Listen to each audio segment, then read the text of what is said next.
application development or our web application development. But mind you, if an hacker wants to attack you, they won't attack the website. They will attack the web application because many applications run on the website. Okay, on me. And a web application contains database, and it is in that database most of our information are being stored. So that's the reason why an hacker will always target the web application, and we should guide our web application where we should improve our security aspects during the development of our web application. And so therefore the purpose of our class tonight is just to explore web security using SQL injection and SSS. We'll be taking CSRF later tomorrow with the command prompt using cybersecurity. So now let's move forward. First, what is web security? Web application security is a branch of information security of websites, web application, and web services. So we all know that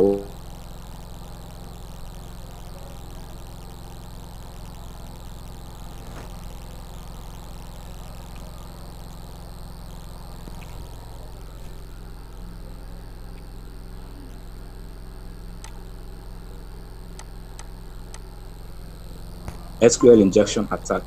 That is the first ever public disclosure of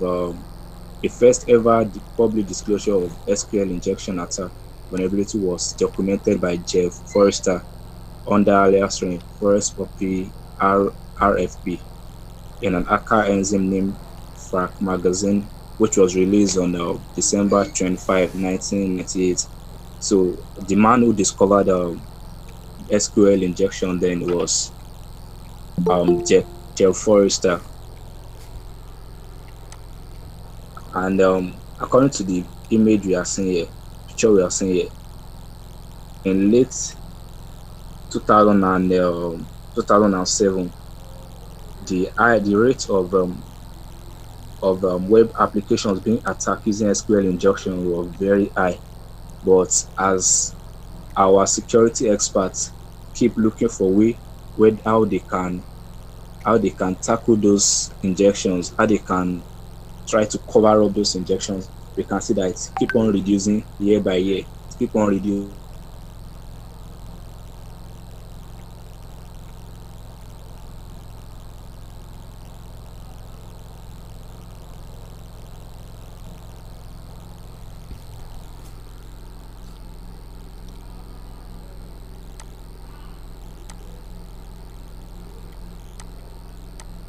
That it's just like that evaluate to true in every possible interpretation.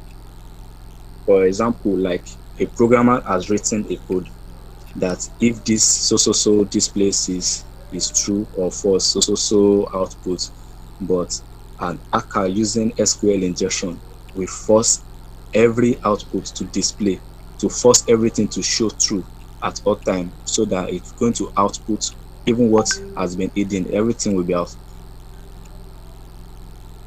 output to the hackers. And then we have the union-based attack. The union-based in SQL, the union keyword is used to combine the results of multiple select statements into a single result set. And in union-based SQL injection attack, the attacker injects an additional query using union keywords. The union is just like the comparison of two sets. For those that did set theory in mathematics back then in school, the union is used to find the comparison of the two elements, the two sets, to bring them together. So the hacker is going to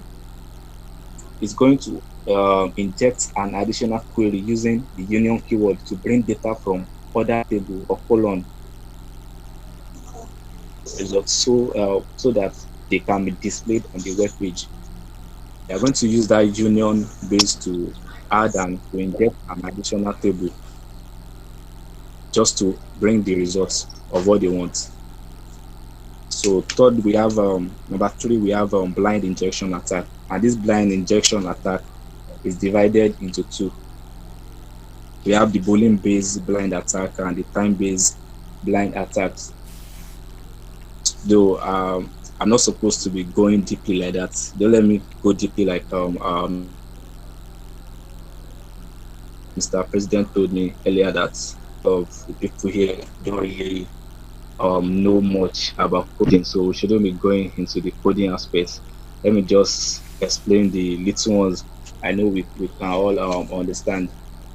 So when according to the blind injection attack, when the database error messages are suppressed, the attacker cannot gather the information needed for crafting the subsequent injection attack. So in other words, the attacker is blind in absence of any feedback.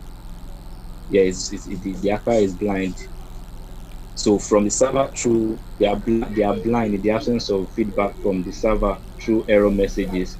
So in such situation, what they do, the attacker inject SQL command and observe if and when there is a change in response from the web page.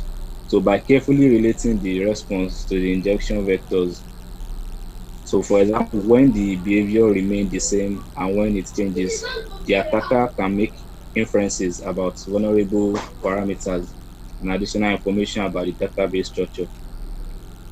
So I don't even know how to break that. How would I break it down to our own understanding? Let me do it this way. So now they say when the database error messages are suppressed, the attacker cannot gather the information needed. So that attacker is now going to just stay there and keep on observing for the error messages to change. So that if in case you see any loophole, like it's just a tiny hole you can just use to gain access in. So most times, even those hackers, they are really trying because they waste their time.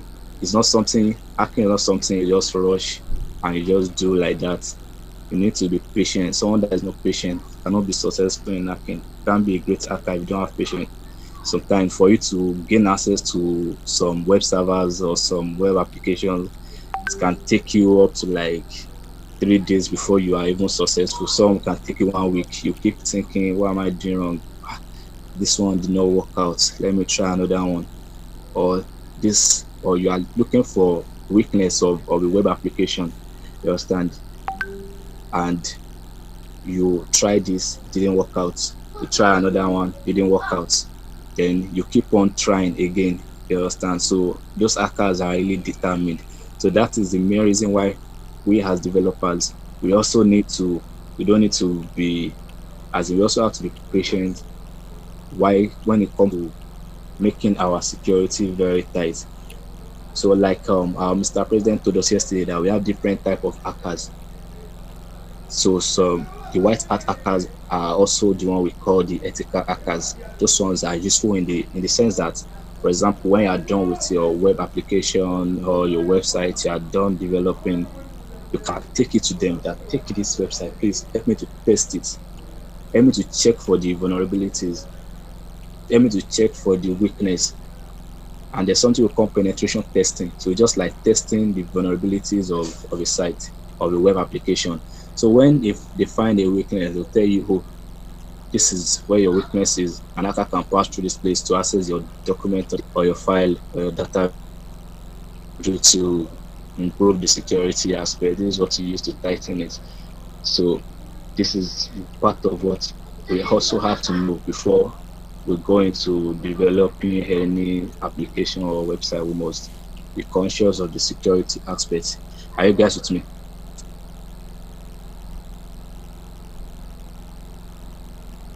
Hello, are you there? Yes. Yes, sir. Yeah. Okay. Let's move to number 4.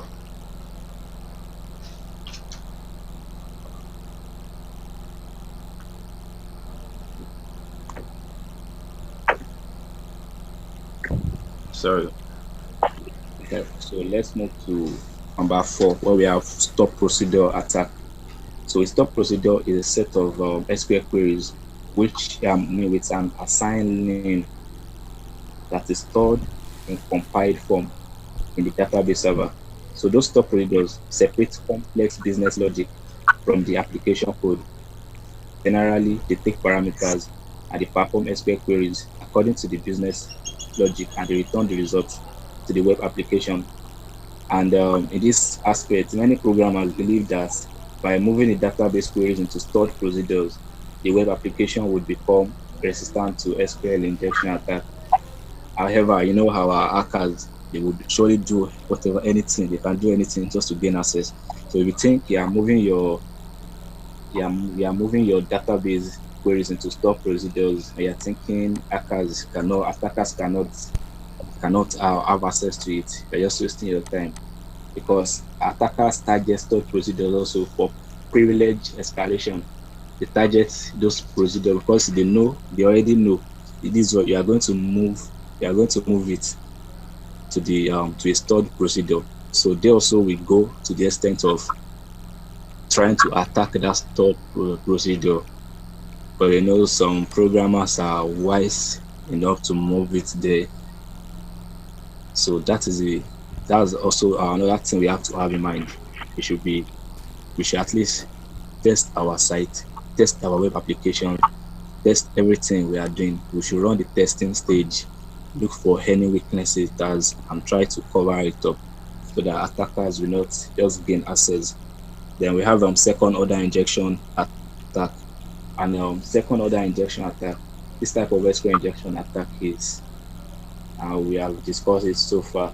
So the injected queries execute immediately and produce results according to the intention of the attacker. So however, it is possible to inject and produce results it is possible to inject malicious SQL code which is stored in the database like normal data, but they get executed at a later point of time when the data is used to construct another dynamic SQL query. So can you see that they already inject a database for them? I hope you understand what I'm saying. They already inject that database. This one now, let us do this for later purpose. They didn't inject it to gain the access at that moment. They inject it to gain access in case we create another database query later. It's not that it's only that one they inject that they will have access to. Just like that one is being stored there, monitoring whatever you are doing. So if you create another database query, it's going to be spying on it and be, that one too is going to get infected also. It's just like the case of when your system is infected with Trojan virus, it's going to be spread around.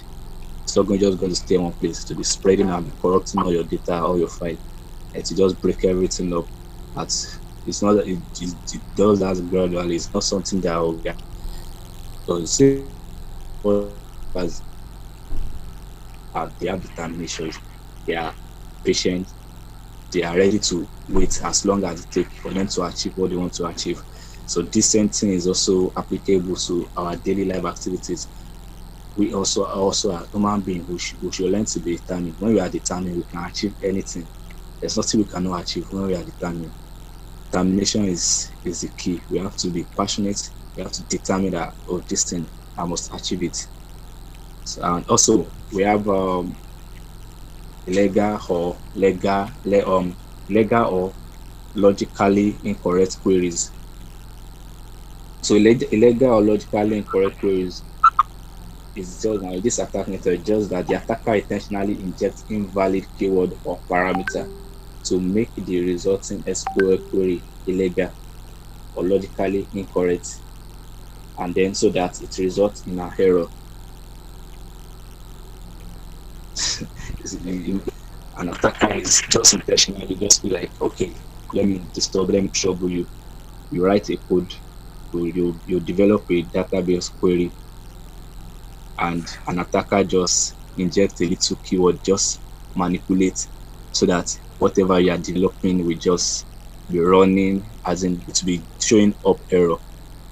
I think probably maybe because you've offended them. I don't know, because for an hacker to do that means you've offended that hacker before. Just intentionally inject some malicious keyword into your code, and all your compilation started running, showing error, showing error, showing error.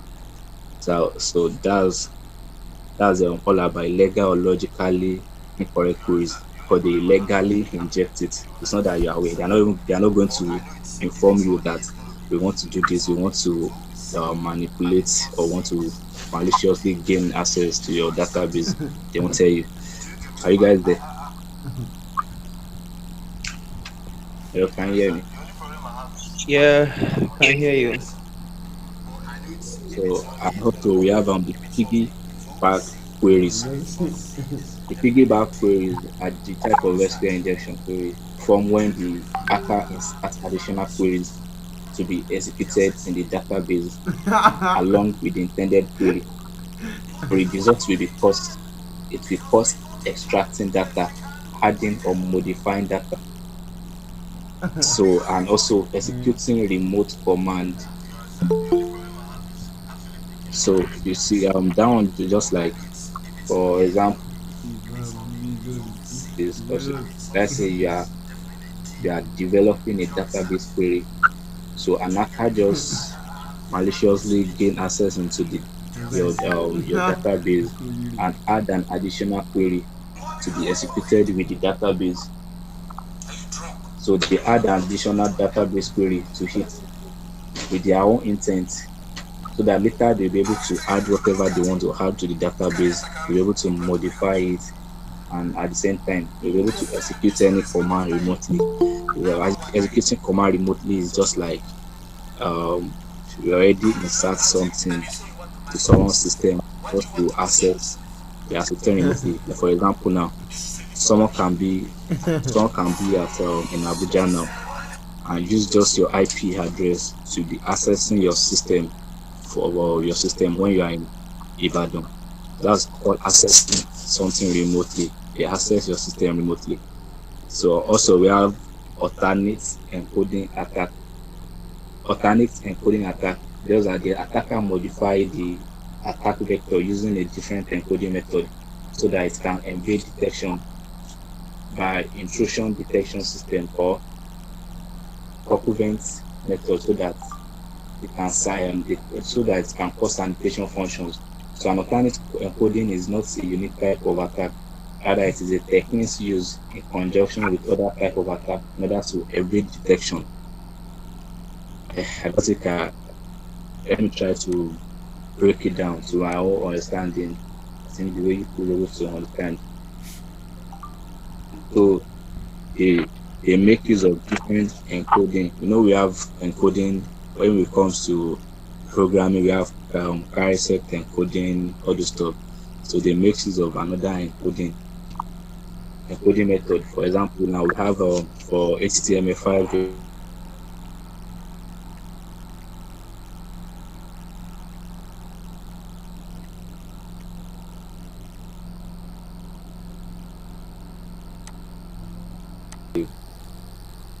you are building a web application and you are running the application normally, and an attacker just come from nowhere, use another character encoding, then it's going to manipulate and just scatter everything you have done before, just like sabotage it. So now let's move on to another part. Now let's move to the concept of cross-site scripting. So cross-site scripting is a prominent threat in web-based application which occur when a malicious scripts are injected. So wow. If I just took like, please let me just quickly rush and put on my generator, please. If I just took lights now. Are you guys there? Okay. Quickly do that. So, I hope everybody can hear me clearly, please. I hope everybody can do and hear me clearly. Yeah, yeah, we can hear you. Okay. Now, it's I believe what is currently on. Each and everybody is learning one or two things. So, if you are not learning anything, trust me, or you A trusted website. So let's say attacks. It occurs when an attacker uses a web application to send malicious code. generally in form of a browser side script to a different end user. So they make for example just to stand in the middle, just like man in the middle. So that for example now you're trying to access your database, their own application will be in the middle. So whatever information you are requesting for, before it even gets to you, it will first branch their own application standing in the middle. So first branch there before getting to you. So that's the main function of SSS attack. So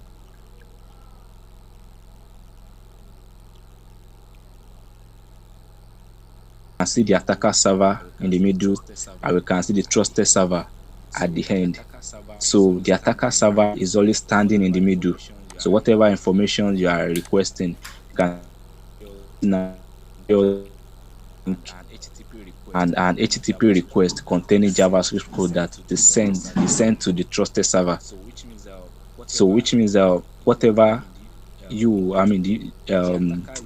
the attacker is going to send a malicious link to the the trusted server which you trust in form of, as in, just like how will I put it, that like that attacker is trying to be you. So you can see the third part that the trusted server returns an error message containing the name of the resources. It's just like that error message that Mr. President was talking about earlier. So the error attack.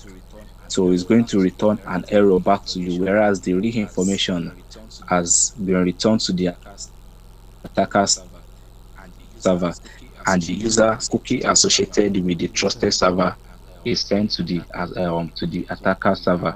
So you can also see how they access our database now using SSS attack.